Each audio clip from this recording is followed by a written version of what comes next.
ఇస్లాం మతం లేదా ముస్లింలలో విశ్వ సోదరత్వం ఉంది అని అంటారు. కానీ ఆ విషయాన్ని గురించి డాక్టర్ అంబేద్కర్ ఏం చెప్పారనేది మనము ఆయన రాసిన పుస్తకం పాకిస్తాన్ పార్టిషన్ ఆఫ్ ఇండియా లేదా తెలుగు అనువాదం పాకిస్తాన్ భారత విభజన అనేటువంటి పుస్తకంలో ద్వారా తెలుసుకుందాం ఆయన మాటల్లోనే.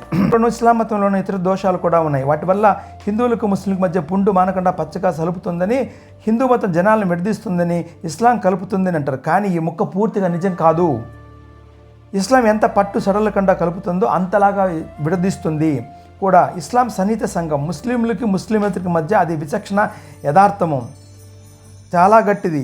ఇది పరాయీకరణ చేసే విచక్షణ సోదరత్వం ఉంది, కానీ అది విశ్వవ్యాప్త సోదరత్వం కాదు.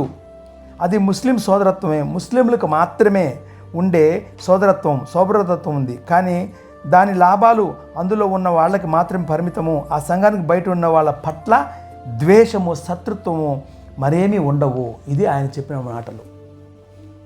ఇక మీరు అర్థం చేసుకోండి.